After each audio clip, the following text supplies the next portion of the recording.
주님의 은혜가 함께 하시기를 축복합니다. 옛사람을 벗어버리고 새사람을 입으라 30번째 시간입니다. 진리에 동의하는 원리와 그 능력을 살피려고 합니다. 오늘 이 설교를 하기 전에 세 번의 시간을 우리가 가졌습니다. 진리에 동의하는 삶을 살아야 될 이유에 대해서 살폈고요. 그 다음에 첫 계명이면 충분하다. 이걸 살폈고요. 그 다음에 이제 지난주에 진리에 동의한 삶, 진리, 동의, 삶. 그래서 그런 부분을 살폈습니다. 누가 주인인가, 누구를 주인 삼을 것인가, 이런 제목으로 살폈습니다. 오늘 설교를 제가 사실 좀 망설였습니다.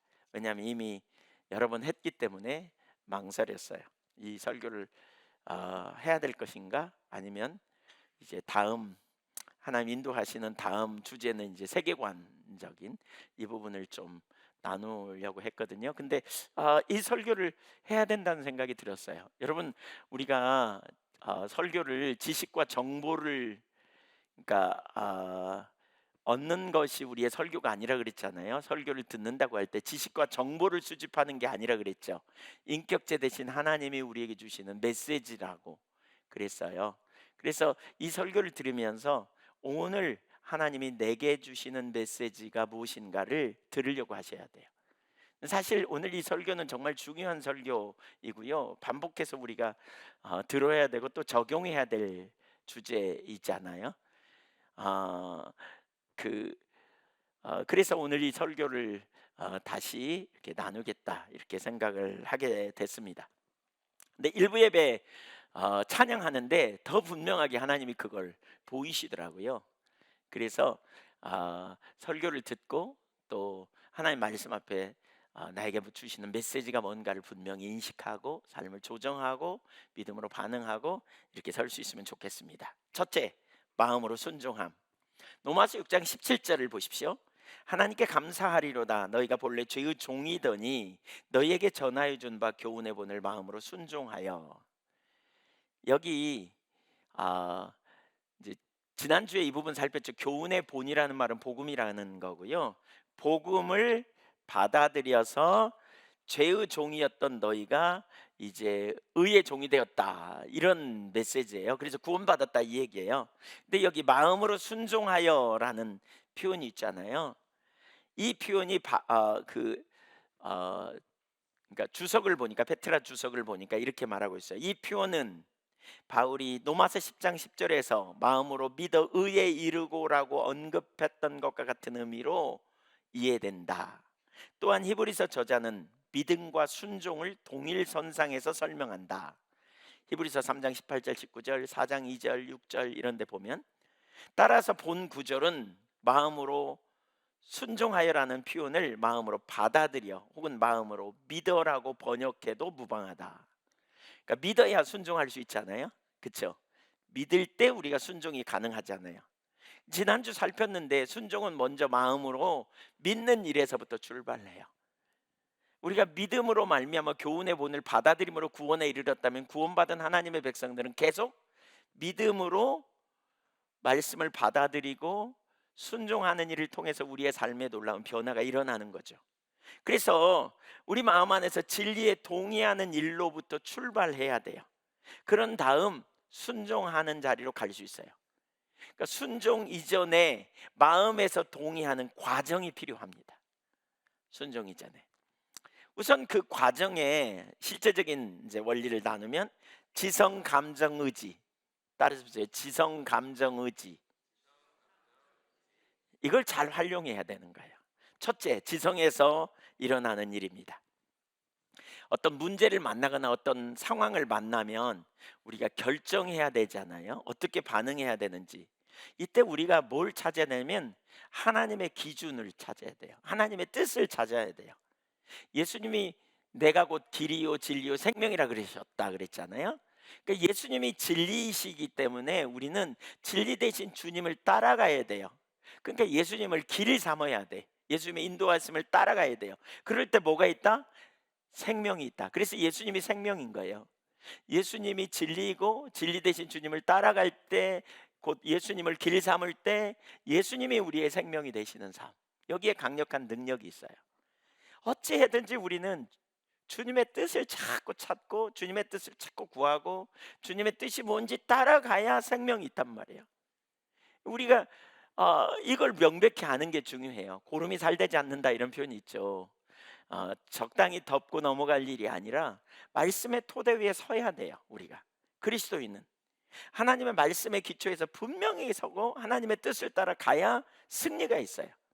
그러므로 어떤 순간이든지 우리가 해야 될 우리 그리스도인이 찾아야 될 가장 기본적인 자세는 진리가 뭐냐, 하나님의 뜻이 뭐지? 이렇게 자꾸 묻고 찾아야 돼요. 무엇이 하나님의 뜻인가? 이런 일이 계속 우리가 이런 자세를 가져야 돼요. 이렇게 우리가 계속 뜻을 찾고 구하고 이렇게 나가는 일이 계속 일어나면 뭐죠? 진리 안에서 우리의 기반이 튼튼해질 거예요. 저는 신앙생활을 오래 한 분들이 이렇게 신앙생활을 계속하는 거예요. 인격체 대신 하나님과 교제 가운데 무슨 문제를 만나든지 고민하고 씨름하면서 진리가 뭐지? 그리고 진리를 찾아 찾고 가는 거예요. 그렇게 되면 누가 뒷받침한다고요? 생명이신 하나님이 뒷받침하세요. 이런 경험을 많이 가진 그런 원로들이 많이 필요해요. 교회 안에 우리 원로들. 오늘날 신앙을 의식으로 본질을 대체하고 이론으로 인격체 대신 하나님과의 관계를 대체해 갖고 설교를 들으면서도 정보를 끌어모으고 지식을 끌어모아 갖고 신앙생활을 오래 하면 지식과 정보는 많은데 삶의 실제가 되지 않을 때 주변 사람들을 돕기가 어려워요. 진짜 그런 분들이 필요하더라고요. 저도 과거에 막 혼돈스럽고 어려울 때 어떤 분들과 대화하잖아요. 그러면 금방 길이 보여요. 근데 어떤 분들과 대화하면 뭐라 그래요? 예수 믿는 게 다 어렵더라.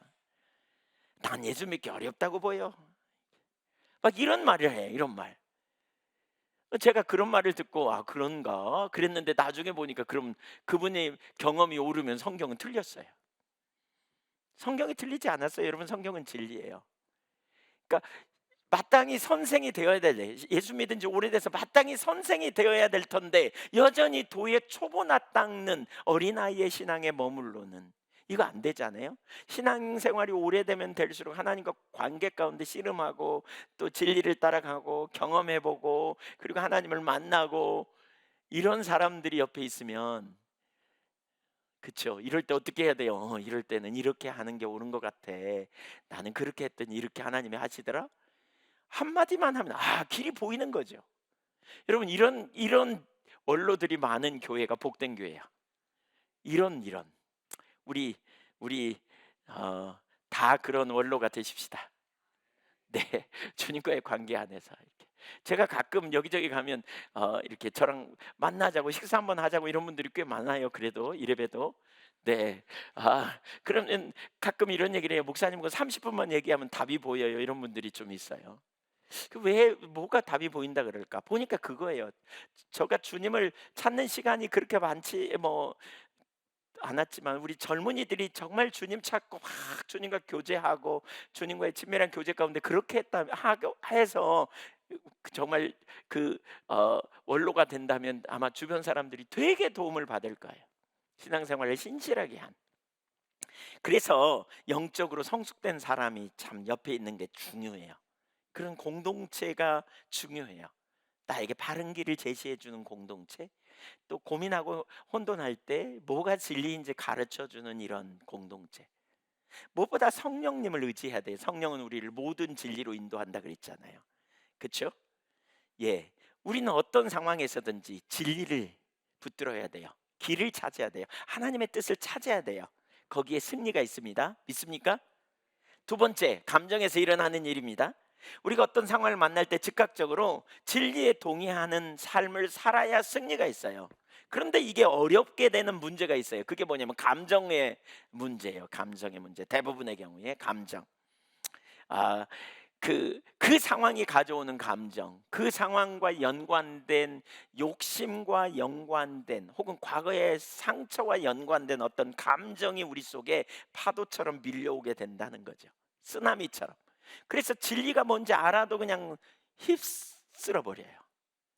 내가 이러면 안 되는데 안 되는데 그러면서도 그냥 가는 거죠. 이렇게 옛 본성에서 자기를 기쁘게 하려는 욕망에서 나오는 감정들, 제대로 판단하지 못하도록 판단력을 흐리게 만드는 그 욕망에서 경쟁심이 나오고 시기 질투가 나오고 미움이 나오고, 지성에서 하나님의 기준을 보았다 할지라도 부정적인 많은 감정들이 이런 것들을 방해해요.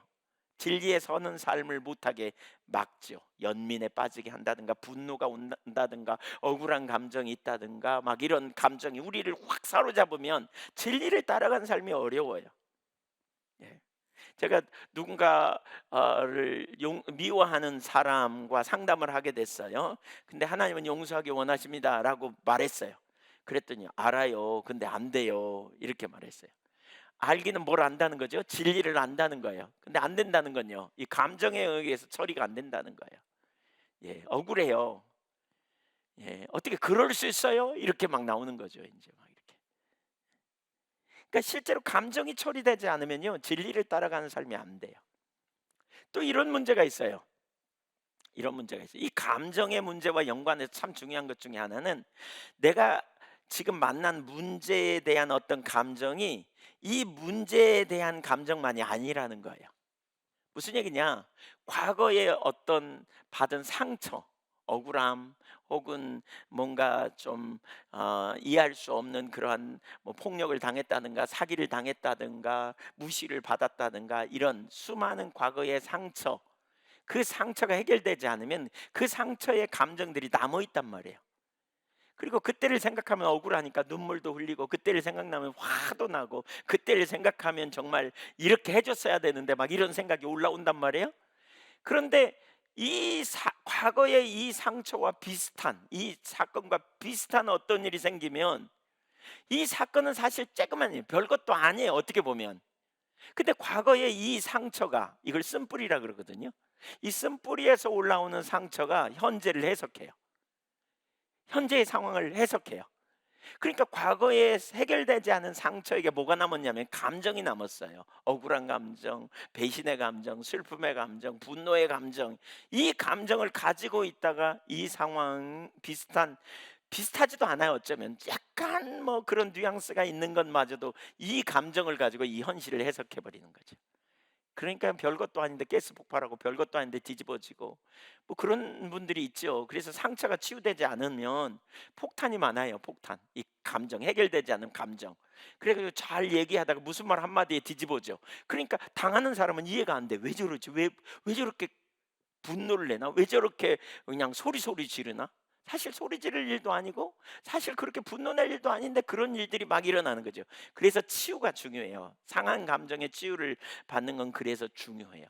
어쨌든 그런 영역들이 되게 많은 사람과 함께 사는 건 참 피곤할 수 있어요.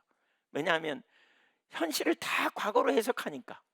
그러니까 이 치유의 과정에서 과거의 그 상처, 상처가 치유되는 것은 기억이 치유되는 게 아니고, 그 상처가 치유되는 것은 그 감정이 치유되는 거거든요. 감정을 이모션이라 그러잖아요. 모션, 움직이는 거고, 이는 에너지라 그래요. 움직이게 만든단 말이에요. 폭발력이 있어요. 그래서 이런 그러니까 쓴뿌리가 남아 있으면 연민에 빠지기 쉽고, 자신에게 과도하게 집착합니다. 자기를 과도하게 보호하려고 합니다. 그러다 보니까 병든 마음에서 나오는 소리를 계속 듣게 되고, 과도한 감정에 사로잡히기 때문에 제대로 판단하기가 어렵습니다. 그래서 진리가 뭔지 알아도 안 됩니다. 거기에 서기가 어렵습니다. 이런 쓴뿌리를 가진 성경에 나오는 사람 중에 대표적인 한 사람을 꼽으라고 한다면 사울일 겁니다. 그는 이스라엘의 초대 왕이었고요, 처음에 세워질 때 매우 겸손했죠.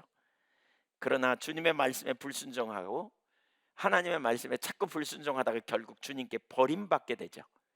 사무엘상 15장에 보면 이렇게 그가 불순종하는 것 때문에 하나님께서 15장 26절에 보면 이렇게 말해요. 사무엘이 사울에게 이르되 나는 왕과 함께 돌아가지 아니하리니 이는 왕이 여호와의 말씀을 버렸으므로 여호와께서 왕을 버려 이스라엘 왕이 되지 못하게 하셨음이니이다 하고, 27절 사무엘이 가려고 돌아설 때 사울이 그의 겉옷자락을 붙잡으며 찢어진지라. 사무엘이 그에게 이르되 여호와께서 오늘 이스라엘 나라를 왕에게서 떼어 왕보다 나은 왕의 이웃에게 주셨나이다.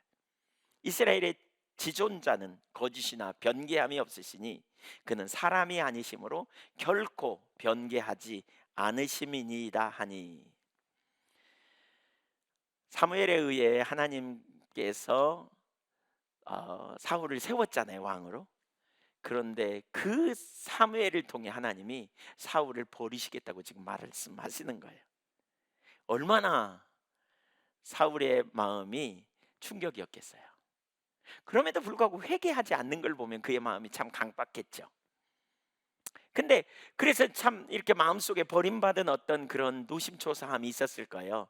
근데 18장에 보니까 우리가 너무나 잘 아는 것처럼 다윗이 블레셋 군대를 물리치고 골리앗을 때리잡잖아요.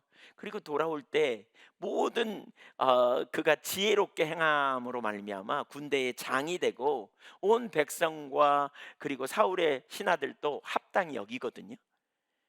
그러면서 전쟁을 마치고 한 번은 돌아오는데 여인네들이 노래를 부르는 거 아시죠? 사울이 죽인 자는 천천히요, 다윗은 만만이로다. 근데 18장 8절에 사울이 그 말에 불쾌했다. 지금 어떤 상황이 생긴 거예요? 아니, 그러니까 말을 잘해야 돼요. 우리 말을 잘하자고요. 좀, 예. 아니, 다윗만 좀 칭찬해 주면 좋은데 왜 사울을 거기다가 끼워 넣냐고요. 그렇죠? 그래가지고 비교를 하냐고요. 이렇게. 과거에 저한테 어떤 분이 이렇게 말하더라고요.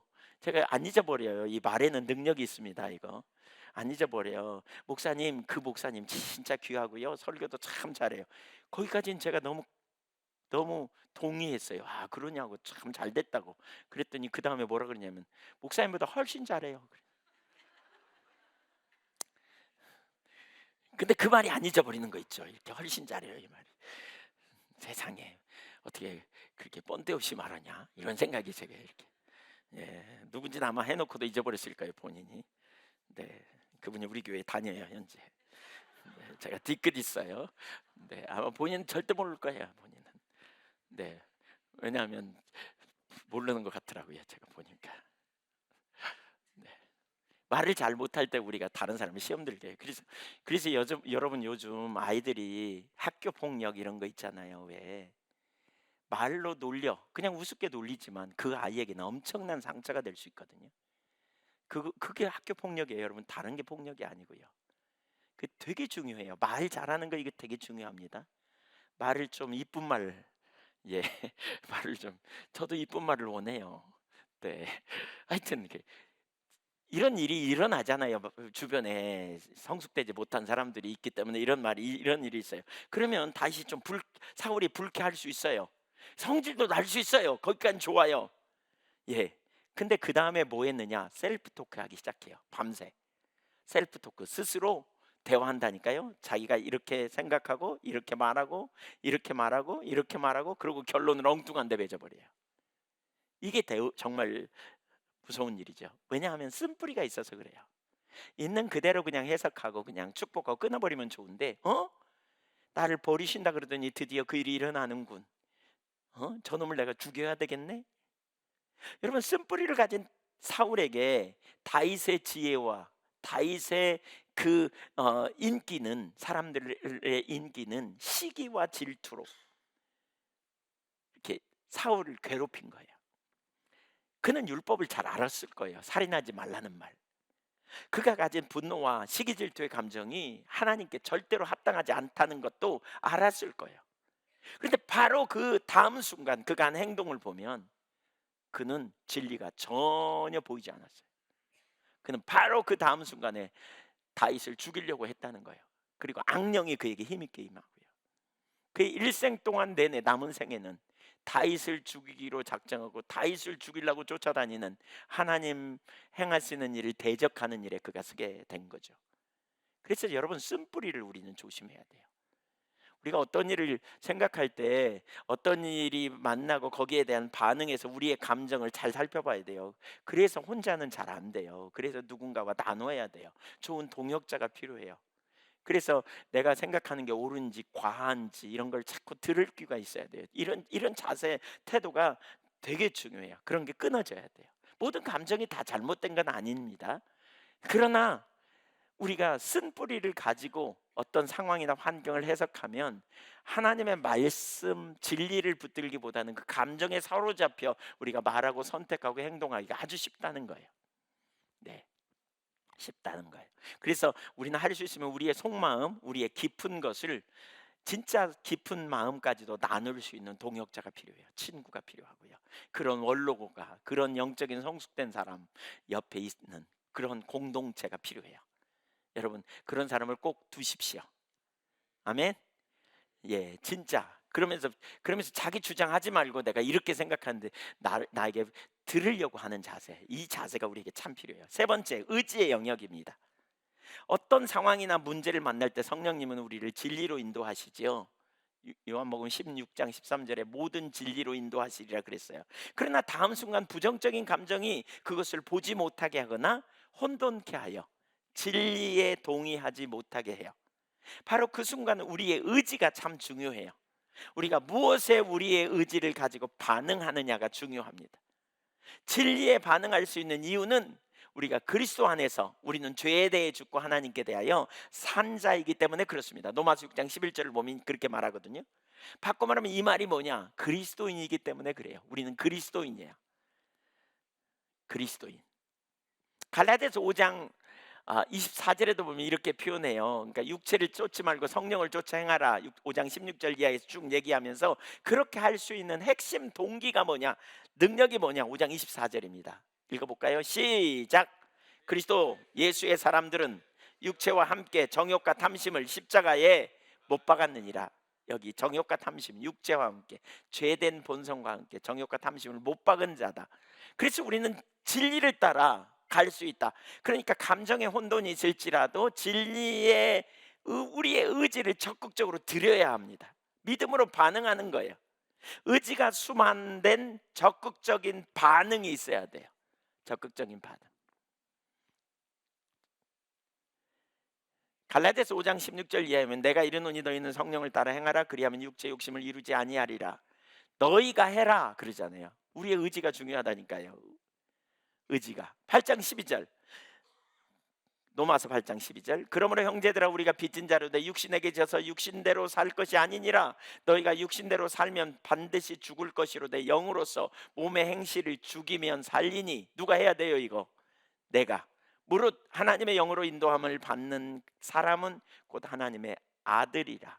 우리의 의지를 가지고 진리가 뭐냐 거기에 우리가 동의하여 나가는 거예요. 히브리서 기자는 그렇게 말하죠. 죄와 싸우되 피 흘리기까지 싸우라 그랬어요. 싸우라. 의지를 가지고 가는 거. 이게 하나님을 존중히 여기는 삶이고요. 이게 하나님을 경외하는 삶입니다. 이게 하나님을 신뢰하는 사람의 삶입니다. 그렇게 마음에서부터 진리에 동의해 나가야 합니다. 이 과정에 우리 마음 안에 치열한 전투를 경험할 수도 있어요.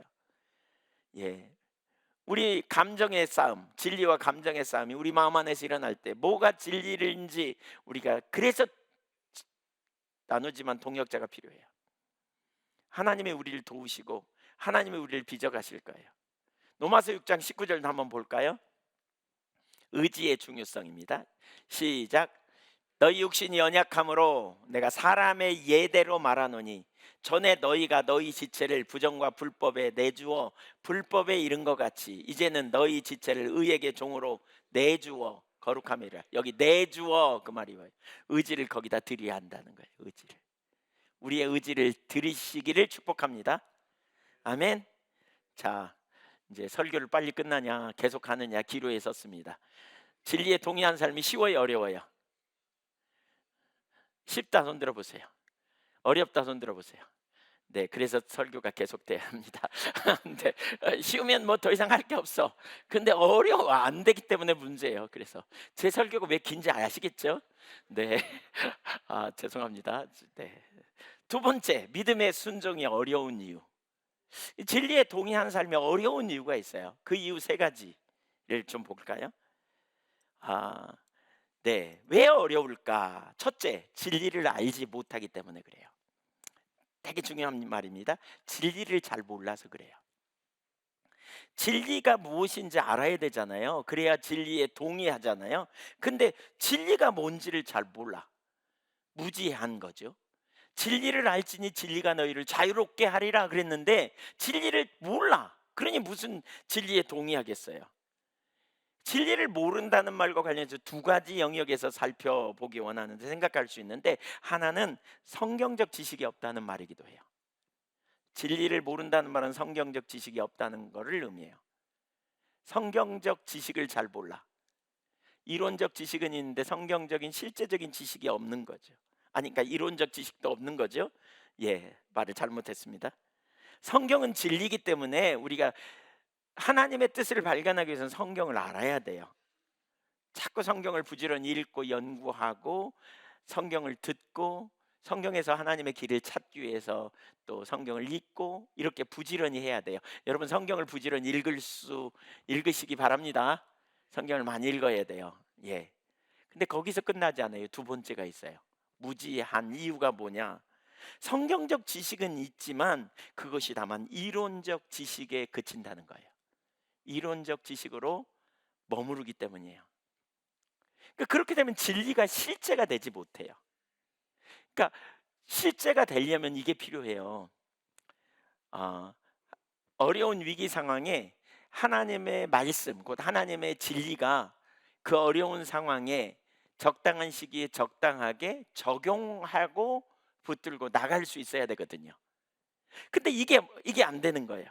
진리의 능력은 위기의 순간에 드러납니다. 다시 말하면 위기의 순간 진리를 적용하고 진리를 따라 살고 그렇게 갈 때 능력이 있습니다.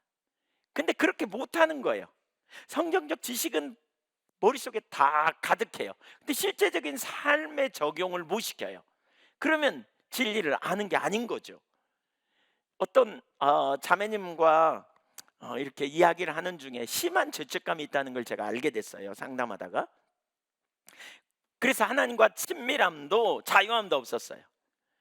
그분에게 복음을 설명해 주었더니, 그래서 제가 그분에게 왜 죄책감을 가지면 안 되는지, 주님이 어떤 일을 십자가에서 이루셨는지를 제가 나눴죠.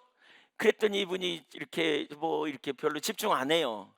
그래서 이분이 안다고 생각하는구나 속으로 생각하고, 이거 아세요? 그랬더니 안 돼요. 다 안 돼요. 많이 들었대요. 근데 못 살아요. 그래서 제가 그분한테 아주 반색을 하면서요, 모르시는 거예요. 많이 들었지만 사실은 모르시는 거예요. 그랬더니 눈을 동그랗게 뜨더라고요. 왜냐하면요, 알면 살게 돼 있거든요. 이게 놀라운 진리인데, 지금 제가 볼 때 자매님은 속고 있는데, 원수마귀가 죄책감으로 자매님을 누르는데 거기 속고 있는데, 안다고 생각하니 살지 못하는데 그 지식이 무슨 능력이 있습니까? 사실 맞잖아요. 여러분, 알면 자유함이 있어야 돼요. 그렇죠? 그럼 그 자매가 안다는 건 뭐예요? 이론적 지식에 불과해요. 이론적으로는 달달달달 외우고 시험 보면 100점 맞을지 모르지만, 그러나 삶에 실제로 적용되는 일을 못하는 거예요. 그러니까 능력이 없어요, 하나도. 이사야 42장에 보면 영적 소경에 대해서 말할 때 이렇게 말하거든요. 듣기는 들어도 듣지 못하고 보기는 보아도 알지 못하는. 그래서 하나님이 그 백성을 존귀케 하려고 교훈을 주셨다, 여기 율법을 주셨다는 거예요. 말씀을 주셨다는 거예요. 그런데 그 백성이 영적으로 소경이어서 말씀을 듣기는 들어도 보기는 보아도 적용을 못 시켜. 그래가지고 그 뒤에 이사야 42장 22절인가요? 거기 보면 그렇게 말하고 있어요. 저들이 다 굴속에 갇히며 탈취를 당하여도 도로 주라고 말할 자가 없다는 거예요. 왜? 머리로는 아는데 적용을 못 시키니까. 예, 그거 내 거야, 예수 이름으로 너 떠나가, 이렇게 해야 되는데 못 한다는 거예요. 그래서 그냥 영적으로 피폐된 상태로 있는 거예요. 여러분, 우리가 영적으로 소경될 수도 있다는 거예요. 이론으로는 아는데. 그렇기 때문에 뭐가 정말 필요하냐면요, 실제적 지식이 되려면 성령의 조명이 필요해요. 우리에게는 많은 편견이 있습니다. 제가 편견이라는 말을 썼습니다. 잘 들으십시오. 우리의 경험과 우리가 알고 있는 지식들, 우리 부모님이 우리에게 가르쳐 주신, 음으로 양으로 가르쳐 준 지식들, 우리가 학교에서 배운 지식들, 또 우리가 살아온 친구들과의 관계에서 경험한 이 모든 지식들이 우리에게 편견이 될 수 있습니다. 우리의 경험과 우리가 알고 있는 지식이 왜 편견이라고 말했느냐? 성경의 진리와 성경의 기준과 빗나갔다면 그것은 편견입니다. 편견입니다. 인생의 목적이 무엇입니까, 여러분? 인생의 목적이 뭡니까? 바꿔 얘기해 볼까요? 여러분 삶에서 가장 소중한 게 무엇입니까? 하나님입니까? 성경은 뭐라고 말해요? 우리 삶에서 가장 소중한 게 뭐예요? 하나님과 동행해요. 하나님과 함께 하는 거예요. 믿으십니까? 이게 성경적 가르침이에요. 왜냐하면 하나님이 계시면 돼요. 하나님 실패하지 않아요. 하나님 실수하지 않으세요. 제가 이번 주간에, 지난 주간에 내내 제 가슴에 남아있던 주님의 그 감동 중에 하나는 하나님이 실수하지 않는다는 거예요. 하나님 실패하지 않으신다는 거예요. 이게 얼마나 저를 담대하게 만들었는지 몰라요. 하나님 실패하지 않으세요. 그러니까 하나님이 함께 계시면 돼요. 그분이 우리의 길이 되시고, 그분이 우리의 진리가 되시고, 지혜가 되시고, 필요를 공급해 주시고, 우리의 생명이세요. 맞습니까? 근데요, 세상은 뭐가 우리에게 힘이라 그래요? 뭐가 우리에게 능력이라 그래요? 뭐가 우리의 미래의 행복이라 그래요? 예, 세상은 그래요. 혹시 여러분의 부모님도 여러분에게 그렇게 가르쳤는지 몰라. 그래서 사실은 우리가 입술로는 하나님이 능력이라고 말할지 모르지만, 사실은 우리 저 밑바탕에 깔려 있는 그 우리의 그 신념은 돈이 있어야 행복해. 이런 신념을 굳게 가지고 있는 사람들 절대로 적지 않아요. 이 신념이 우리 속에 강하게 사로잡혀 있는 거죠. 그래서 입술로는 하나님이 능력이야 라고 말할지 모르지만, 사실은 돈이 힘이야. 돈이 나의 미래를 보장해 줘. 이 신념을 밑바닥에 깔고 있는 거예요. 그러면 하나님을 따라 살아요? 돈을 따라 살아요? 돈을 따라 살아요. 이게 안 변하면요, 실제가 될 수 없어요. 우리 신앙이 실제가 될 수 없어요. 그러니까 이런 자기 신념, 자기 나름대로의 그 견해를 가지고 있어요. 이걸 이제 우리가 다음 주에 살피려고 해요. 다음 주부터 세계관이라고 말하는데, 우리 밑바탕에 깔려 있는 이 세계관에서 가치관이 나와요. 가치 체계가 나와요. 그리고 거기서부터 우리는 행동해요. 그러니까 이 밑바탕에 뭐가 있느냐가 되게 중요하거든요. 기독교인은 성경적 세계관을 가져야 돼요. 그런데 세속주의적 세계관을 가져요. 성경은 뭐라 그랬어요? 우리가 이 땅에 사는 것이 다가 아니에요. 성경은 초자연적인 하나님의 능력이 오늘날도 역사해요. 그러나 세속주의적인 세계관에서는요, 아니에요. 이 땅이 다예요. 칼 막스는 이 땅에 존재하는 모든 것은 물체의 변형에 불과하다 이렇게 표현하잖아요. 공산주의로는. 네, 이 땅이 다예요. 눈에 보이는 게 전부라고 이렇게 학교에서 배워서 그런 지식이 우리 밑바탕에 깔려 있어요.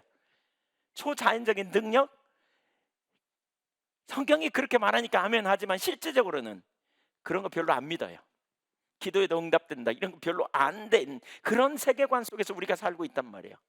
이게 다 편견이에요. 그러니까 우리가 이 편견이 깨지지 않은 상태에서 우리가 가지고 있으면서도, 그러니까 거기서부터 정치가 나오고, 거기서부터 경제가 나오고, 거기서부터 세상사에 대한 이야기하고, 그거 가지고 주장하고, 그거 가지고 행동하고, 그렇게 사업하고 다 그러잖아요. 이게 하루아침에 형성된 게 아니에요. 오랜 시간 동안 경험을 통해서, 혹은 우리 믿음의 선배들이 가르치고, 우리가 사는 문화가 그렇고, 그러므로 이 모든 것들이 진리, 곧 성경에서 가르치는 진리와 상충되는 이런 일이 많아요. 폴 히버트는 기독교인이 2층 집에서 살고 있다 이렇게 표현해요. 2층 집에서 살고 있대요.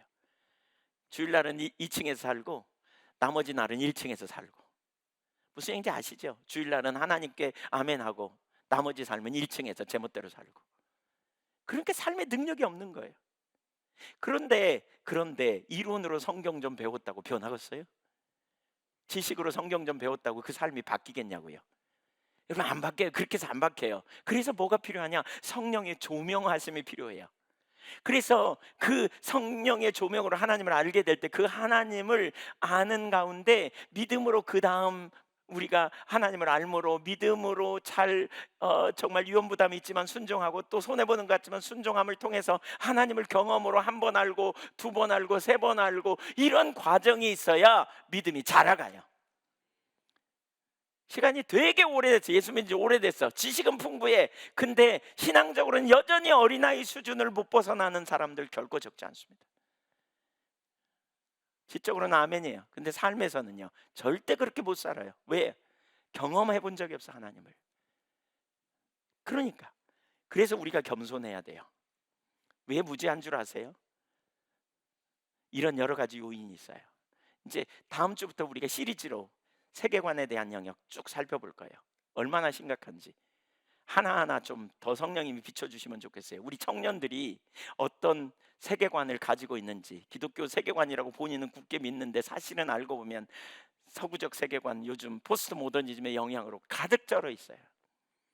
예, 가득 쩔어 있어요. 그리고 그게 진리인 것 같아. 왜 결혼 안 하려 그래요?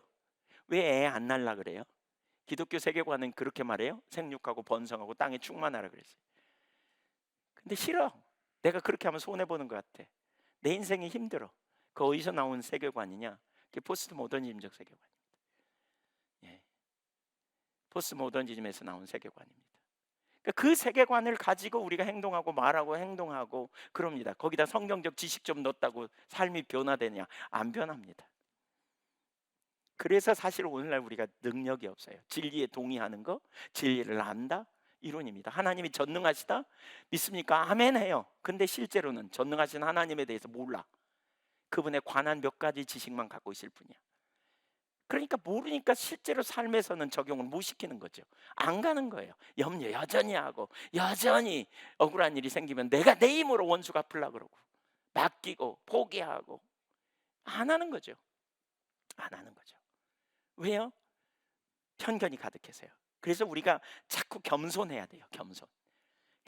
안다고 생각하는 건 내리고 배우려고 하고 깨닫게 해달라고 구하고 성령이 우리를 가르치신다 그랬잖아요. 가르쳐 달라고 구하고. 여러분 이 태도가 필요해요. 사도행전 17장 11절에 보면 베리아 사람들처럼 그들은 말씀이 그러한가 하여 간절히 상고했대요. 날마다 성경을 상고했대요. 진짜 그런가? 그 말씀 앞에 대면하고 씨름하는 거예요. 그리고 내 삶에 그렇게 안 되면 뭐가 문제인지. 오늘날 이런 의식이 팽배돼 있어요. 어떤 경우에 자기 경험으로 성경을 해석하려고 하는 경향이 팽배돼 있어요. 그래서 예를 들면 용서해야 합니다. 과거에 어떤 분이 그러셨대잖아요. 용서해야 됩니다. 그랬더니 뭐라 그랬냐면 우리 목사님은 사회생활을 안 해봐서 그래요. 어떻게 다 용서하고 살아? 미운 사람 없이 어떻게 살아? 누가 저한테 전해주더라고요. 그래서 제가 가서 그분한테 꼭 얘기하라 그랬습니다. 그러면 성경 찢어버리라고. 그 구절 찾아서 찢어버리라고. 성경이 틀린 거죠. 그럼 성경이 잘못된 거죠. 내 경험으로 그게 불가능해. 그러니까 성경 말씀이 틀렸어. 그러니까 그런 설교 하지 말어. 이렇게 생각해요. 여러분 그러면 우리 신앙 그 문제 있는 거 아니에요? 성경을 못 믿는데 하나님 말씀을 못 믿는데 그러면 주님이 우리에게 하지 말라고 하지 못할 걸 어거지로 시키려고 하는 건가? 그건 아니잖아요. 아니죠? 아닙니다. 여러분 그렇지 않습니다. 내 경험으로 성경을 해석하려고 하지 마십시오. 일단 말씀은 진리입니다. 그런데 안 살아져. 그럼 뭐가 문제인지 찾아야죠. 하나님 길을 가르쳐 주세요. 저에게 어떻게 해야 될지 알게 해주세요. 사실 우리는 말씀이 진리라면 그런 태도와 자세를 가지고 구해야 합니다. 분명히 길이 있어요. 분명히 우리는 그렇게 할 수 있어요. 네, 뒤에 가서 설명할게요. 왜냐하면 우리 힘으로 하는 게 아니에요. 대제사장이신 주님이 우리를 위해 죽으셨고요. 우리가 그분을 힘입어 살아가는 거예요. 그분이 우리에게 지혜를 주시고 그분이 우리에게 능력을 주시고 그분이 우리에게 힘을 주시고 그분이 우리에게 은혜를 주셔서 용서할 수 있도록 이끌어 주세요. 아멘. 그분 안에서 이게 누구예요? 그리스도인이에요. 그리스도 안에 있는 사람, 그리스도를 힘입어 산 사람, 그리스도를 믿는 사람, 그리스도의 능력으로 사는 사람. 여러분 그리스도인 맞습니까? 그리스도 없이 생각하지 마십시오. 그리스도를 제껴놓고 생각하지 마십시오. 그리스도를 부르십시오. 그리스도를 힘입으십시오. 그리스도를 따라가십시오. 그리스도가 여러분에게 힘을 주십니다. 지혜가 되시고요. 의로움이 되십니다. 그분이. 이게 그리스도인의 삶입니다. 네 힘으로 살아봐. 죽어. 우리 중에 아무도 못 살아요. 그래서 예수님이 하늘 권리를 포기하고 내려오셨고 그래서 우리는 그분을 힘입어 살아가는 거죠. 그래서 우리는 그리스도인이에요. 그리스도를 의지하는 사람, 그리스도를 따르는 사람, 그리스도를 신뢰하는 사람. 그리스도인이에요. 그리스도인. 진리를 알지 못하는 또 다른 이유 중에 하나가 있어요. 그게 뭐냐면 받은 은혜를 잊어버려서 그래요. 받은 은혜를.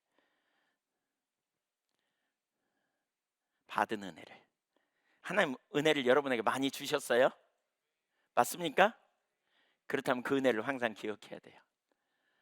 어제 우리 저기 배현종 집사님 이제 아드님이 군산에서 이제 개업을 해서 가서 예배 드리고 왔어요. 미리 약속을 잡았다가 근데 거기 가기 전에 저에게 하나님이 기도하는데 잠언 16장 3절 말씀을 이렇게 감동하셨어요. 그래서 제가 그 구절을 펴서 보면서 야, 이 말씀을 받기가 쉽지 않을 것 같은데 그게 뭐냐면 너의 행사를 주께 맡겨버리라. 그리하면 너의 경영하는 것이 이루리라. 그랬어요. 행사를 맡겨, 모든 일을 맡기래. 여러분, 모든 일을 맡기려면 이건 그냥 상투적으로 아멘 할 일이 아니잖아요. 여러분, 맡기에 유임하래, 커밋이거든요. 영어로 말하면 다 유임할 수 있으려면 우선 뭐가 필요해요? 그분을 알아야 돼요. 내 문제를 맡기고 내 미래를 맡기고 내 앞날을 맡기려면 맡길 만한지 알아야 돼. 맞죠? 알아야 돼요. 어떻게 그분을 알아야 맡길 수 있어요. 그렇다면 그분을 알 수 있는 비결이 뭘까? 제가 생각하면서 이렇게 묵상하는 가운데 그분이 베푸신 은혜가 있는가를 제가 물었어요. 하나님께 은혜 받은 게 있는지 물었어요. 은혜 받은 게 있는지. 여러분, 은혜가 초창기에는 또 우리 신앙이 어릴 때는 또 기도하면 더 빨리 응답이 막 오잖아요. 그렇죠? 네, 이게 다 은혜거든요. 은혜. 그런 경험이 되게 많아요. 나중에 제가 들어보니까 많은데 그 당시에 은혜가 뭐냐고 제가 물어봤더니 약간 좀 당황했어요. 갑자기 물으니까. 그래서 제가 여러분도 우리도 마찬가지 일기를 쓰자는 게 그거예요. 일기를. 하나님이 우리에게 베푸신 은혜가 뭔지를 자꾸 써보세요. 위기가 올 때는 앞이 하나도 안 보여요. 문제가 커 보이고요. 그러면 그 당시에 그때는 하나님을 놓치기가 아주 쉽거든요. 근데 바로 그런 순간에 믿음이 필요하잖아요. 그런 순간에 우리가 믿는 하나님을 아는 것이 중요하고 하나님께 믿음으로 반응하면서 영적인 돌파를 이루어내는 게 중요하거든요. 바로 그런 순간에 우리가 취해야 될 올바른 태도와 자세는 바로 하나님을 신뢰하고 나가는 거예요. 그래서 받은 은혜를 잊어버리지 않아야 돼요. 은혜, 베풀어 주신 은혜, 그 은혜를 잊어버리지 마시기를 축복합니다. 은혜 많이 받은 분 고개 끄덕거려 보세요. 많이 받았어요? 적어 놓으셨어요? 일기 쓰신 분 손? 이건 안 하겠습니다. 제가 시험 들까 봐서. 네. 할 수 있으면 여러분 쓰십시오. 기회가 되는 대로 쓰십시오. 하나님 은혜 베푸신 걸 자꾸 기록해 놓으세요. 그리고 어렵거나 힘들거나 시험이 올 때는 그 일기를 다시 들쳐 쭉 읽어보세요. 여러분에게 하나님은 어떤 분이고 얼마나 신실하고 얼마나 능력의 하나님인지. 그러면 그 위기는 이 사람에게 위기는 낙심의 자리로 가는 게 아니고 이렇게 은혜를 발견한 사람은 기회가 됩니다. 무슨 기회요? 주님을 새롭게 만날 기회, 주님을 경험할 기회. 그래서 그렇게 주님께 믿음으로 반응하고 나갔더니 주님이 기가 막히게 응답해 주셨어. 그러면 무슨 일이 벌어질까? 야, 진짜 하나님은 말씀대로 진짜 이루시는 분이구나. 그러면서 뭐예요? 하나님을 아는 지식이 점점 넓어지겠죠. 그 과정을 통해서 믿음이 성숙되는 거예요. 믿음이 자란다는 말은 그렇게 자라는 거지, 믿음이 자라는 것은 그냥 가만히 앉아서 자라는 게 아니에요. 믿음이 자라는 것은 말씀을 듣고 또 하나님의 뜻이라고 여길 때 자꾸 순종을 통해서 그렇게 했더니 하나님이 이렇게 은혜를 부으시더라, 이런 간증이 있는 과정을 통해서 믿음이 자라게 되고요. 그 지식은 바로 다하트, 체험적 지식이 되는 거예요. 이렇게 해야 성숙돼요. 이렇게 해야. 예. 믿음의 근거, 하나님의 성품, 하나님의 약속, 그 다음에 하나님의 행하신 일, 베풀어 주신 은혜. 그 중에 가장 큰 은혜는 십자가죠. 십자가. 죄인됨을 깨닫고 나를 구원하신 주님. 저는 그 하나면 충분한 것 같아요. 십자가.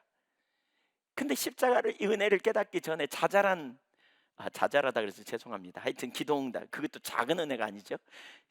기도응답된 은혜, 또 순간순간 내가 낙심될 때 깨닫게 하시는 은혜, 또 필요를 채우시는 은혜, 또 하나님이 인도하시는 은혜, 이런 은혜들 있잖아요. 이런 은혜들 다 너무너무 소중한. 그래서 하나님이 누군가를 우리에게 계시해 주신 거잖아요. 알게 해주셨어. 내가 이런 하나님이야. 그러니까 네가 믿음으로 나와. 그래서 그렇게 우리가 갈 때 하나님을 개인적으로 아는, 그 무지에서 우리가 믿음의 사람으로 바뀌는 비결이에요.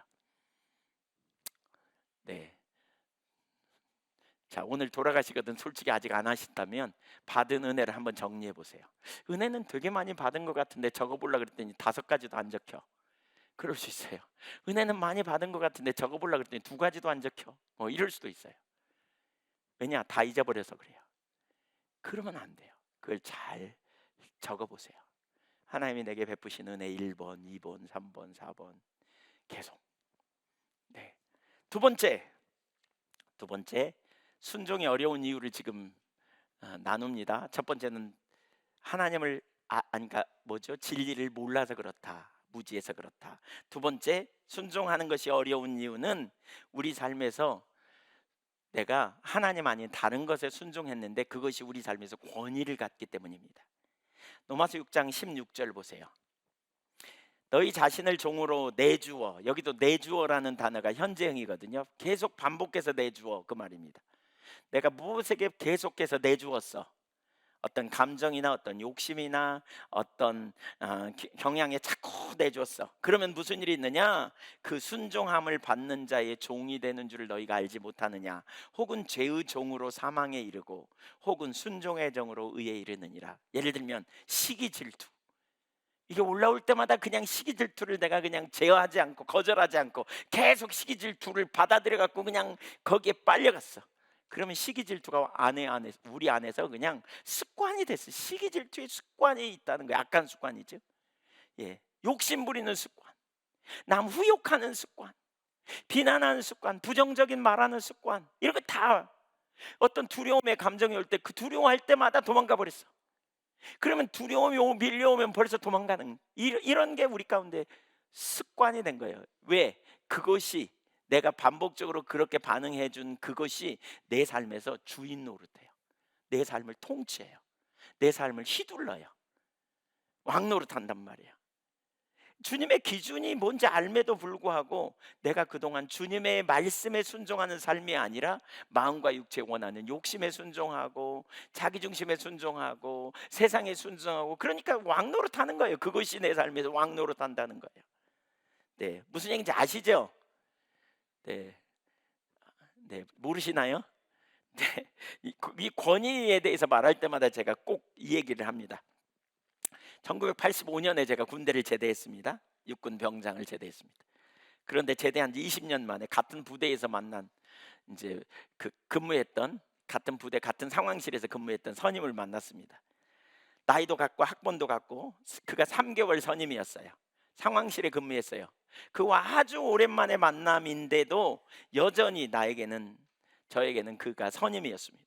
그는 말을 낮추고 서로 편안하게 대하자고 이렇게 말했는데 저는 여전히 그에게 말을 높여 대화를 했습니다. 말 낮추자. 야, 너랑 나랑 친구잖아. 그래야지요. 이러면서 제가 이렇게 상대편 이렇게. 제가 그분과 헤어지면서 20개월 함께 근무함으로 권위를 주었고요. 근데 군대 제대했어요. 군대 제대한 지가 20년이 됐어요. 그럼에도 불구하고 그에게 권위를 제가 주고 있더라니까요. 깍듯하게 대우하고 있더라니까요. 그 사람 아주 좋은 사람이고요. 잘했던 사람이에요. 아주 친했어요. 근데 권위에 제가 순복하고 있더라니까요. 그러면서 제가 돌아오면서 그런 생각을 했어요. 야, 이 권위가 참 뭔가. 우리가 진리를 알기 전부터 세상을 따라 혹은 마음과 육체 원한 욕심 따라 살았거든요. 내내. 그래서 그것에 권위를 주고 순종해 줬다면 그것을 거스려 진리에 동의하는 삶을 사는 것이 절대로 쉽지 않더라고요. 쉽지 않다는 거죠. 왜 그 얘기 알죠? 김유신 장군 화랑도 시절에 왜 기생집에 자꾸 다니다가 어머니가 강하게 책망하니까 이제 거기서 각성하죠. 안 가리라 그랬어요. 그리고 진짜 기생집을 안 갔어요. 그리고 어느 날 친구들과 같이 어울려서 술 먹고는 말 타고 집에 가려고, 집입니다. 분명히 자기 의도는 이랴 그러고는 말 위에서 졸고 눈 떠보니까 말이 멈춰서 눈 떠보니까 기생집 앞에 데려다 놨다는 거잖아요. 누가 길들였냐? 자기가 길들인 거죠. 오랫동안 우리도 모르는 순간에 죄에게 순종해주고 우리가 부정적 감정에 순종하고 우리가 욕망에 순종하고 이렇게 내줬어. 네, 내줬어. 그러다 보니까 어느 날 그렇게 안 살려고 하니까 이게 어려운 거예요. 이게 부담되는 거예요. 너무너무 힘든 것 같아. 그렇게 안 살고 싶은데 그렇게 살고 있는 자신의 모습을 보면서 만만치 않은 거죠. 그런 분들이 있어요. 두려움의 감정을 가지고 있는 사람들이 꽤 많아요. 실제로 일어나지 않은 일인데도 불구하고 두려워서 이렇게 뭔가 이렇게 차고 나가지 못하는. 그래서 그렇게 안 하겠다고 생각하지만 안 돼. 왜 그러느냐? 오랫동안 내주어서 그래요. 그 노예가 된 거죠. 그 노예가 된. 그러니까 왜 우리가 순종이 어렵냐? 말씀대로 순종하겠다고 결단은 하지만 그 다음 순간 그렇게 안 살아왔거든요. 지금까지 내내. 이게 하루아침에 안 바뀌는 거죠. 이게 안 바뀌는 거예요. 네. 왜요? 권위가 있어요. 내가 그동안 순종해줬던 권위가 있어요. 이걸 다른 말로 말하면 습관이라고 말하고 있는 거죠. 예, 습관. 그래서 잘 안 되는 거예요. 이게 영적인 이유예요. 영적인 이유. 자, 해결책은 뒤에 가서 더 나누겠습니다. 네. 세 번째, 영적 싸움이기 때문입니다. 영적 싸움이에요. 이것이 어려운 또 다른 이유는 영적 싸움이에요.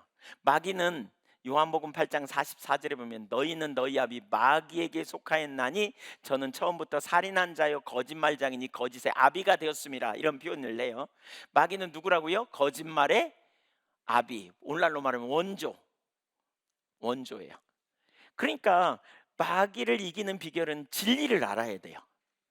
근데 마귀는 거짓말이야. 속여요. 그래서 어떻게든지 우리를 억압하고 누르고 우리를 넘어지게 하려고 하는 끊임없이 그런 시도를 해요.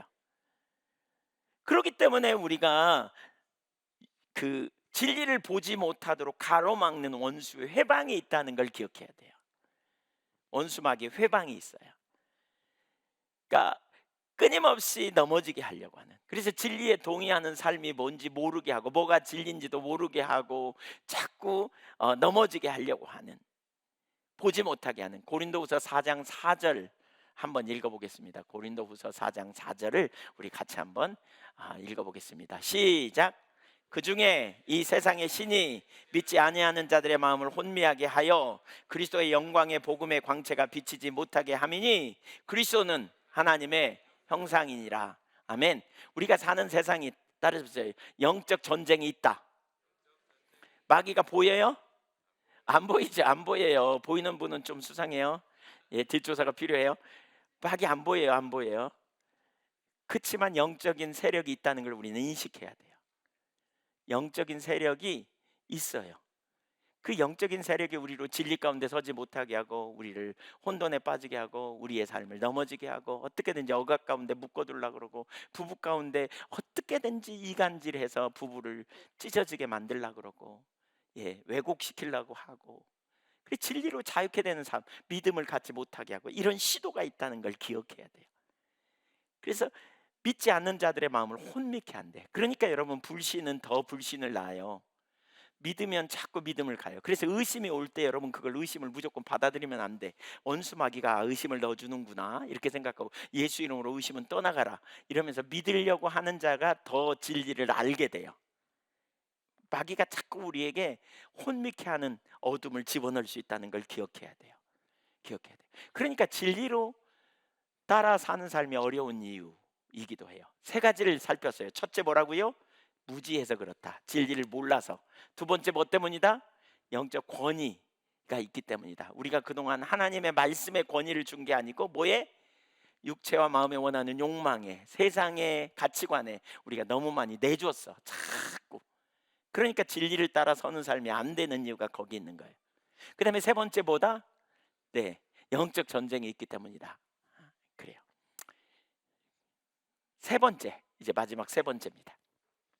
우리가 그럼에도 불구하고 순종하고 승리할 수 있는 이유가 있습니다. 이것은 진리에 순종하는 삶이 어려워 보이는 이유보다 승리할 수 있는 그러한 근거가 훨씬 더 강력합니다. 이걸 알아야 됩니다. 이걸. 사실 순종이 어려워 보이는 이유는 거짓에 속기 때문입니다. 예.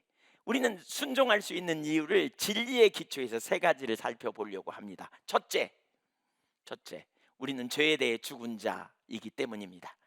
로마서 6장 11절을 한번 여러분 보십시오. 여러분 여기 아까 본문, 올라올 걸 기대 말고 본문 찾으십시오. 성경 11절 시작. 너희 자신을 죄에 대하여는, 네, 아멘. 거기까지만. 죄에 대하여는 뭐한 자? 죽은 자예요, 죽은 자.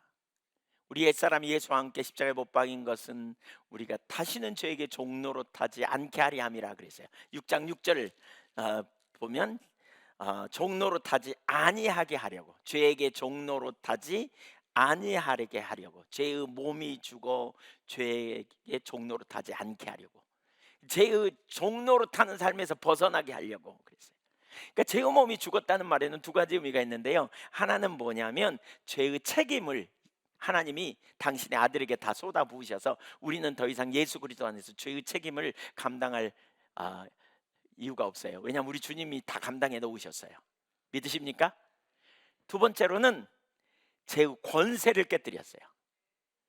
죄의 권세를 깨뜨렸어요. 죄의 몸이 죽어 다시는 죄에게 종로로 타지 아니하게 하려고. 이게 십자가에서 이루어진 일이에요. 십자가에서 죄의 권세를 박살내 버렸어요.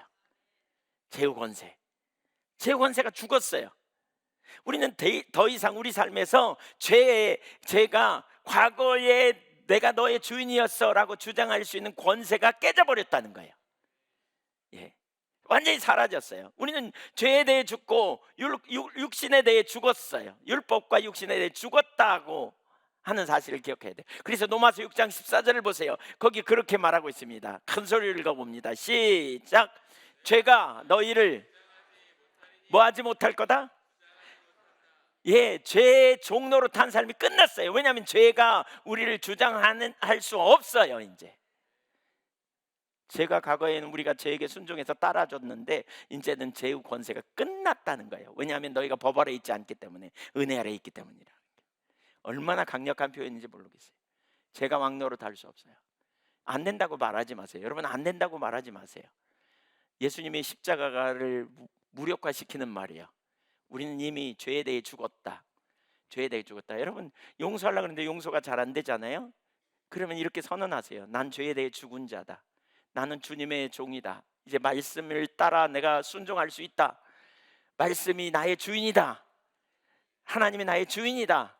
그래서 우리는 그 죄의 권세를 깨트리고 그리고 믿음으로 나아가는 거예요. 자꾸만 선포해야 돼요. 우리는 죄에 대해 죽었다. 죄의 권세는 끝났다. 깨뜨려졌다. 나는 믿음으로 승리한 자다. 주님 안에 있는 자다. 이렇게 선포하는 일이 필요해요. 사실 이거 강력합니다. 저는 정말 수없이 했습니다. 이거. 화장실에 들어가고 너무 화가 나고 너무 막 뒤집어져 죽을 것 같은 순간에도 화장실 가서 막 외쳤습니다. 밖에서 하면 미쳤다 그럴까 봐 막 화장실에 앉아서 그냥 죄에 대해 죽었다. 죄는 죽었다. 나는 하나님의 종이다. 나는 주님의 진리 아래 내가 서리라. 죄에 대해 죽었다. 나는 이렇게 반응하지 않겠다. 네가 내게 영향력을 미칠 수 없다. 주님이 내게 생명이다. 주님이 내게 능력이다. 죄의 권세는 깨뜨려졌다. 믿음은 들음에서 난다 그랬잖아요. 내가 선포하고 내가 듣는 거예요. 진리를 선포하세요. 죄의 권세는 끝났다. 죄의 권세는 깨졌다. 더 이상 나에게 영향력을 미칠 수 없다. 선포하는 거예요. 그러면서 듣는 거예요. 나는 하나님의 사람이다. 난 말씀의 사람이다. 나는 진리의 사람이다. 나는 말씀을 따라가리라. 선포하는 거예요. 선포하는 거예요. 하나님 말씀은 그 자체가 능력이에요. 하나님 말씀이 선포되는 순간 사건이 돼요. 하나님 말씀이 선포되는 순간 육신이 돼요. 그 말씀은 능력이 있어요. 그 말씀을 우리는 믿음으로 받아들인 거예요. 나는 죄에 대해 죽은 자가 됐음을 기억해야 돼요. 예. 두 번째, 하나님께 대해 살았기 때문입니다. 우리가 말씀에 순종할 수 있는 이유는 6장 11절 읽어볼까요? 예, 11절 후반부에 그리스도 예수 안에서 하나님께 대하여는 살아있는 자로 간주할지어다. 예, 여길지어다. 우리가 꼭 붙들어야 될 진리는 하나님께 대해 살았다는 거예요. 이게 우리의 눈을 열어줘요. 우리가 하나님에 대해서 살았다는 말은 무슨 얘기입니까? 이제 하나님이 우리에게 도움이 되시고 우리의 힘이 되시고 우리의 능력이 되시고 우리를 인도해 주실 거라는 사실을 기억하는 거예요. 예, 기억하는 거예요. 그러니까 여러분 한번 생각해 보세요. 여러분의 자녀가 아빠 혹은 엄마 저 이렇게 가려고 그러는데 잘 안 돼요. 도와주세요. 그러면 도와줘요, 안 도와줘요? 그 하는 일이 선하고 의롭게 갈라 그래. 잘못된 길을 가다가 이제 그렇게 안 살겠대, 이렇게 가겠대. 그럼 도와줘요, 안 도와줘요? 도와줘요. 힘을 다해서 도와줄 거예요. 예수님이 이렇게 말씀했죠. 너희가 악할지라도 자식에게 좋은 걸 줄 알거든 하물며 너희 하늘 아버지께서 구하는 자에게 좋은 것으로 주시지 아니하겠느냐 그랬어요. 사실 하나님은 관념 속에 계시는 분이 아니고 살아계신 하나님이세요. 그분을 향해 나갈 때 그분이 우리에게 능력이 되셔 우리를 도우시고 우리를 인도하시고 우리를 가르치시고 우리에게 필요를 채우시고 역사하실 거예요. 우리가 우리 자녀를 진짜 사랑해서 도와주고 싶잖아요. 근데 한계가 있어. 어떻게 해볼 능력이 없어. 그러나 하나님은 전능하세요. 능치 못함이 없어요. 그래서 그분이 때를 따라 돕는 은혜를 주시고 능력으로 함께 하신다는 사실을 우리가 기억해야 돼요. 기억해야 돼요. 그래서 로마서 5장 21절은 이렇게 표현해요. 한번 보세요. 시작. 이는 죄가 사망 안에서 왕노릇한 것 같이 은혜도 또한 의로 말미암아 왕노릇하여 우리 주 예수 그리스도로 말미암아 영생에 이르게 하려 함이라. 이제 죄가 왕노릇이 아니라 은혜가 왕노릇해요. 저와 여러분 안에서 은혜가 하나님이 임재하셔서 우리를 도우시고 우리를 깨닫게 하시고 우리를 바른 길로 인도하시고 우리를 때를 따라 돕는 은혜 주셔서 우리로 능히 승리하게 하는 놀라운 삶을 우리가 산단 말이에요. 그리스도 안에서 우리는 이제 제의 권위 아래 있는 자가 아니에요. 은혜의 권위 아래 있는 자예요. 은혜로 주님이 우리와 함께 하시고 일으켜 주시고 은혜로 우리를 감당케 하시고 은혜로 우리를 세워주시고 하나님이 말씀하시면 그 일이 너무 크고 너무 어려워서 나는 도저히 불가능할 것 같지만 은혜로 함께 하셔서 그 일을 해내게 만들어 주신다고요. 하나님께 대해 살았다는 것은 그분의 목적 안에 그분의 계획 안에 있다는 거예요. 하나님께 살아있다는 것은 그분의 자녀라는 거예요. 우리가 합력해서 선을 이루실 것을 하나님께서 우리의 인생을 간섭하시되 적극적으로 간섭하시면서 우리의 인생에 합력해서 선을 만들어 가실 것을 믿는 거예요. 믿는 거예요. 우리를 빚어가실 거예요. 에베소서 1장 4절 곧 창세 전에 그리스도 안에서 우리를 택하사 우리로 사랑 안에서 그 앞에 거룩하고 흠이 없게 하시려고. 이게 하나님의 계획이에요. 거룩하고 흠이 없게 하려고. 근데 거룩하고 흠이 없게 하려고 이게 계획이다 그러면 우리는 자기 경험을 갖고 성경을 해석해. 나는 못하는데, 난 틀렸는데, 난 안 되는데. 염려할 거 없어요. 그래서 주님이 오셨고요. 그래서 주님이 뭐라고 말해요? 이제 내가 사는 것은 나를 사랑하사 나를 위하여 자기 자신을 버리신 우리의 의가 되시고 우리의 지혜가 되시고 우리의 능력이 되신 주님을 믿는 믿음 안에서 사시는 것이라. 바로 주 안에서 사는 것. 이게 아까 그리스도인이라 그랬죠. 따르세요 하십시오. 나는 그리스도인이다. 나는 그리스도를 믿는 사람이다. 그리스도를 따르는 사람이다. 그리스도가 나의 힘이다. 그리스도가 나의 능력이다. 그리스도가 나의 지혜다. 나는 그리스도인이다. 이게 그리스도인의 의미예요. 그리스도께 속한 사람이에요. 그리스도가 나를 도우세요. 그리스도가 나를 일으키세요. 그리스도가 우리의 손을 잡아주세요. 그리스도가 우리에게 전략을 주세요. 그러니까 못한다고 말하지 마세요. 내가 하나님 제가 못해요. 그러나 주님 제게 은혜를 부어주세요. 때를 따라 돕는 은혜를 구하면 주시겠다 그랬죠. 은혜를 부어주세요. 그렇게 나가세요. 그분이 우리를 거룩해 하실 거예요. 빌립보서 1장 6절에 너희 안에서 착한 일을 시작하시니까 그리스도 예수의 날까지 이루실 줄 우리는 확신하노라. 분명한 확신. 말씀의 진리임을 믿어요. 진리라고 고백하면서도 실제로 살지 못하는 이유. 여러분 저는 우리 성도님들 안에 지금 잘 들으세요. 성도님들 안에 이 불신을 깨뜨려야 된다고 생각하는데 이 설교를 들으면서 우리가 이렇게 해야 합니다라고 하면 그 설교를 들으면서 이렇게 생각하는 분들이 많더라고요. 들어보세요. 머릿속에 경험해봤더니 안 되더만. 그렇게 새 생활하면 살기 어렵잖아. 어떻게 말씀대로 살아? 그건 이상이지 우리보다 살라고 주신 메시지가 아닌 것처럼 이렇게 생각하는 사람들이 적지 않아요. 왜냐? 자기 경험을 믿기 때문에 그래요. 다시는 나누지만 경험이 진리입니까? 말씀이 진리입니까? 근데 내 경험으로 말씀이 경험되지 않는다 그래서 자기 경험이 곧 진리라고 생각하며 교회 예배당에 앉아있는 분들이 적지 않아요. 근데 여러분 그러면 성경 틀렸어요. 그러면 성경 틀렸어요. 하나님의 말씀은 우리에게 그냥 이상을 향해 던져주는 게 아니고 우리로 그 삶을 살 수 있도록 초청하는 거예요. 근데 어떻게 사냐 그러면? 난 능력이 없는데 어떻게 살아요? 능력이 없는 나를 위해 하늘 권리를 포기하고 내려오신 우리 주님을 믿는 믿음 안에서 사는 거예요. 이게 능력이에요. 이게 강력해요. 그분이 우리의 능력이에요. 인간관계 잘 못 맺습니까? 그래서 사람과 말하려면 버벅거리고 좀 두려움이 있습니까? 그래서 주님 은혜를 구하는 거예요. 하나님, 저 아시잖아요. 저 잘 못 맺어요. 근데 하나님, 제게 은혜가 필요해요. 저에게 은혜를 주세요. 하나님, 저에게 은혜를 주세요. 제가 은혜로 하나님 나라의 영광을 위해 살기를 원해요. 여러분, 지혜가 부족합니까? 머리가 안 돌아갑니까? 네, 저도 안 돌아갑니다. 아마 안 돌아간 사람들 많이 있을 겁니다. 어떤 영역에서 한 게, 그때 뭐 하냐? 아이고, 나는 못해. 그러니까 안 돼. 저는 그렇게 하지 않습니다. 바로 그런 순간에 주님의 은혜가 필요해, 지혜가 필요해, 이렇게 하면 안 돼. 그때 집중적으로 주님을 구합니다. 지혜를 달라고, 저에게 인도해 달라고, 은혜를 부어 달라고. 그 능력으로 사는 그리스도인이 십자가의 능력이 뭔지 고백하는 사람들입니다. 복음이 능력이다. 복음은 모든 믿는 자에게 구원을 주시는 능력이다.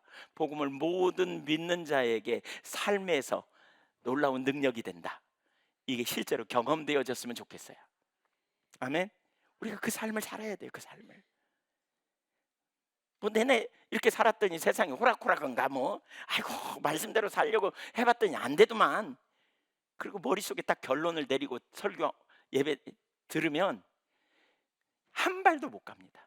그 불신앙이, 우리 속에 있는 그 불신앙이 깨져야 돼요.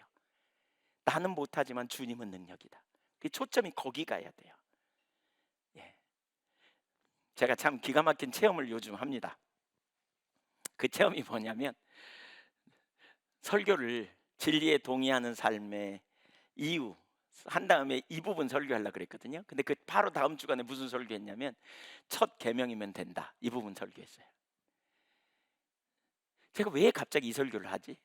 근데 그 다음 그 설교한 주일 화요일 날 아침에, 그 설교한 주 화요일 날 아침에 갑자기 그러니까 샤워하고 있는데 갑자기 이런 깨달음이 있었어요. 이게 선명히 보이더라고요. 그러니까 진리에 동의해야 합니다, 이거 설교하면 다 아멘 하고 그렇게 살아야지, 이렇게 생각하는데 사실은 어떻게 살아? 이런 생각을 많은 분들이 갖고 있다는 걸 깨닫게 하시면서, 그래서 첫 계명, 원래 하나님과 있어야 될 자리에, 사랑에, 그분의 사랑을 알고 그분을 사랑하는 자리에 있다면 이 삶으로 살 수 있는 그 자리로 정확히 갈 수 있음을 선명하게 깨닫게 하셨어요. 제가 진짜 그 애들, 요즘 애들 말로 소름 돋는다 그러잖아요. 저는 진짜 등골이 진짜 그냥 오싹하면서 하나님 그 임재 앞에서 제가 무릎 꿇을 뻔했습니다.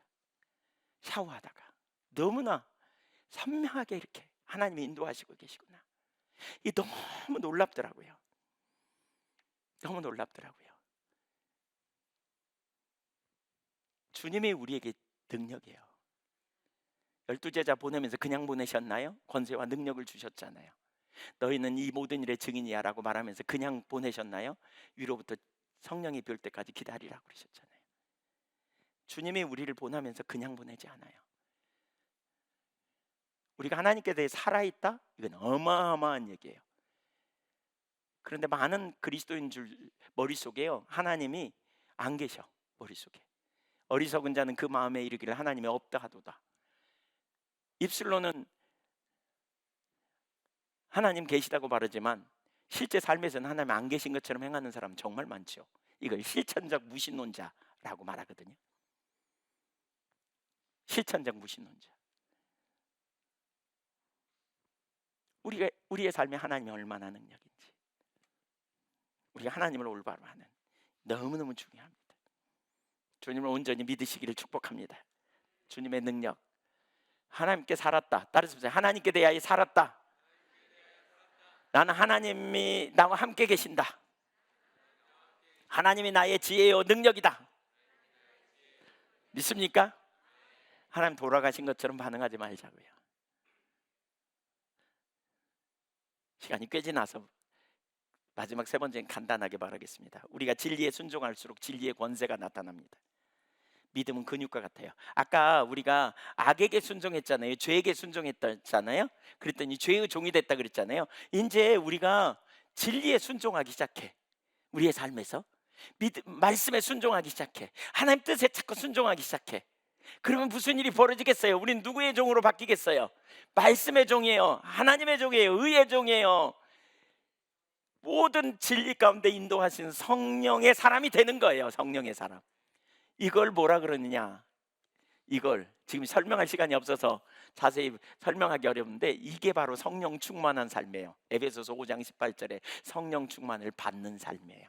이게 바로 성령께 주도권을 드리고 성령께 나아가면 성령이 우리를 지배하세요. 이 형용사 형태의 성령 충만을 말하거든요. 이거는 성령으로 충만한 상태가 돼요. 우리가 말씀의 사람이 돼요. 말씀에 열려 있고 성령께 열려 있고, 그리고 그분의 말씀이 우리의 삶을 권위를 가지고 이끌어 가는 거예요. 이끌어 가요. 그래서 쉬워. 갈수록 순종이 쉬워. 갈수록 말씀에 반응하는 게 쉬워져요. 점점. 왜냐하면 말씀이 우리의 삶에 권위를 갖는가. 그러면 나는 무슨 체질? 하나님의 사람, 성령의 사람이 되는 거예요. 말씀의 사람이 되는 거예요. 이렇게 변화되는 거예요.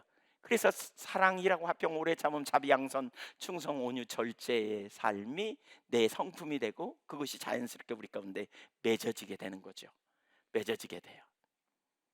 네, 적극적으로 여러분 진리의 권위를 두시기를 축복합니다. 아멘. 제가 과거에요 한 이야기만 하고 마치겠습니다. 이런 부분을 배워갈 때 제 아내랑 이제 조금 가끔 토닥거렸거든요. 토요일 날 저녁에 이렇게 많이 토닥거렸어요. 그때 토요일 날 저녁에 이렇게 말다툼하고 싸우기도 하고 그러면 이제 화가 나잖아요. 그 위에 서로 제 아내하고 저는 사선으로 다릅니다. 이렇게 기질이 완전히 다릅니다. 저는 무쇠 냄비, 제 아내는 무쇠솥. 아시겠어요? 돌솥, 저는 냄비. 빨리 끓었다 빨리 식고, 제 아내는 이제 제가 식을 때쯤 되면 끓기 시작해. 이제 열이 나기 시작해요. 이렇게. 그러고 이제 뭐 저는 찬빛, 제 아내는 찬빛, 전 도끼빛. 그러니까 서로 달라요. 이렇게 기질이 다르니까. 그 가끔 싸워요. 그러면 토요일 날 밤에 되게 싸워요. 그러면 막 머릿속에 셀프 토크하면서 에이 문 앞에다가 내일은 주일인데 문 앞에다 주일은 쉽니다. 그리고 어디로 도망가 버릴까? 막 이런 생각도 들어요. 네. 제가 어느 교회 가서 집회 갔더니 집회 가면서 이 얘기했더니 일제히 사람들이 목사님을 쳐다보면서 웃더라고요. 그래서 무슨 일인가 봤더니 목사님이 실제로 그렇게 했대요. 아니 주일은 쉽니다란 말은 안 썼지만 하여튼 주일날 아침에 없어져 버렸대 목사님. 그래서 왜 없어졌냐고 나중에 물어보니까 사모님하고 싸우고 없어져 버렸대. 그래서 비슷하다는 걸 알았어요. 이 상상 이렇게. 근데 이제 저희가 매번 싸운 건 아니에요. 가끔 그랬어요. 근데 한 번은 싸워가지고요. 제 아내는 안방에서 이렇게 책 보고 있고 저는 예배당에서 책 보고 이렇게 엎드려서 있었거든요. 근데 제 속에서 이런 음성이 들려요. 너네 여기 뭐 하러 왔냐? 목회하러 왔지요. 그냥 저와 상관없이 이렇게 소리가 들리는 거예요. 근데 맨날 싸우냐? 그러면서 순식간에 그 마을이 많이 싸우거든요. 그래서 분리의 영을 제거해 달라고 제가 막 기도했어요, 밤마다. 근데 저희가 딱 그 뒤에 줄 서 있더라고요. 분리케 하는 어둠의 영 뒤에 저희 부부가 딱 줄 서 있는 그림을 보였어요. 진짜 정신이 번쩍 나더라고요. 뭐 하는 거지? 그러면서 아군끼리 총질하고 있는 거죠. 제 아내랑 저는 아군이에요. 성경에 한 몸이라는 단어는 두 군데만 나와요. 부부하고 교회하고. 근데 아군끼리 총질하고 있어요. 제 아내를 향해 제가 총질하고 있고, 제 아내도 저를 향해 총질하고 있고. 얼마나 순간 심각한지 제가 막 울면서 하나님을 회개했습니다. 그리고는 일어나 가지고요 제 아내한테 갔어요. 한 방에 얘기 좀 하다 그러니까 쳐다도 안 봐요. 그래서 제가 그 옆에 무릎 꿇고 앉아 가지고 하나님 이런 마음을 주시다 그랬더니 제 아내도 돌아서더니 막 울면서 돌아서요. 그래서 저희가 이제 그날 이제 결심했습니다. 이제 우선 싸우기 전에 누구 편 될 건지 정해놓고 싸우자. 이제 아군인지 적군인지 이제. 근데 이건 잘 안 지켜지더라고요. 두 번째는 이제 아무리 싸워도 상처되는 말에 이 굉장한 능력이 있잖아요. 이게 잘 안 잊어버리잖아요. 비난하고 험하고 막 약점 꼬집고 이런 거 정말 이게 죽자고 달려드는 거잖아요. 이런 건 안 해야 돼. 이건 한 몸인데 이런 말 하면 안 돼. 욕하고 뭐 비난하고 막 약함 드러내고 이건 정말 비겁한 일이에요. 이거 절대 하면 안 돼요. 혹시 그런 분 있으면 회개하라고 알려주세요. 저희는 그건 안 했던 것 같아요. 세 번째, 아무리 싸워도 밤에 잘 때는 손잡고 자자. 그 말은 화해하자는 거죠. 에베소서 4장 25절 26절에는 분을 품어도 하루를 넘기지 말라. 마귀가 틈을 탈까 하노라 그랬거든요. 그래서 근데 세 번째가 안 돼. 이제 세 번째가 안 되는 거예요. 싸우면 다 누가 잘했다 그래요? 자기가 잘했다 그래요. 제 아내가 한 번만 미안하다고 그러면 저는 용서할 준비가 돼 있는데 절대 안 하더라고요. 거꾸로겠죠. 최근에 아니 지난번에 제 아내가 그 말 듣고 충격을 받았대요. 아, 언제나 자기가 잘한 줄 아는데 내가 그렇게 생각하고 있구나 그랬다는 말에. 근데 이것 때문에 하나님이 엄청 저희를 다루셨습니다. 제가 그 마을에서 진해에 2번 물렸거든요. 근데 언제 물렸냐? 진해 아세요? 진해? 이따마는 진해가 엄청 아파요. 하여튼 후유증도 있고요. 근데 언제 물렸냐? 부부싸움 하고 화해하지 않고 잔날 밤에만 2번 물렸어요. 믿거나 말거나지만 사실. 그러니까 안 할 수도 없고 그래서 진짜 막 잠이 안 온다니까요. 화해는 해야 되겠는데 미안하다는 말은 안 하지. 그러니까 막 잠을 못 자게 하는 게 문을 꽉꽉 열었다 닫았다 하고 막 소리를 지르고 막. 어느 날 성령님은 계속 네가 먼저 해라 그러시지. 그래서 어느 날 제가 미안하다고 용서해 달라고 기다렸다는 듯이 제 아내도 손을 잡더라고요. 그래서 하루 안에 끝내려는 노력을 되게 많이 했던 것 같아요. 근데 이게 처음에는 되게 어려웠지만 시간이 가면서 점점 쉬워지고요. 점점 하나됨, 달라서 싸우잖아요. 점점 받아들이고 점점 인정해주고 또 수용하고. 물론 이제 저는 한참 제 아내를 몰라서 헤맸습니다. 진짜 많이 몰랐던 것 같아요. 안 보이잖아요 서로. 근데 서로 배우고 하려가면서 자라가는 이 과정이 있었던 것 같아요. 아무튼 진리에 동의합시다. 사실 진리에 우리 오나미 장로님이 언젠가 그러시더라고요. 예안교회 와가지고 최고의 축복은 진리에 동의하는 삶을 알았다는 것이다 라고 고백하시더라고요. 무슨 일이 있어도 가정 안에서 자녀들과 그랬대요. 진리에 동의하자. 우리 진리에 동의하자. 하나님 길에 서자. 그러니까 하나님께서 정말 잘 인도하셔서 생명이신 하나님 함께 하시면서 놀라운 은혜가 넘쳤거든요. 여러분 진리에 동의하십시다. 아멘. 우리 경배 찬양 우리 같이 기도하겠습니다.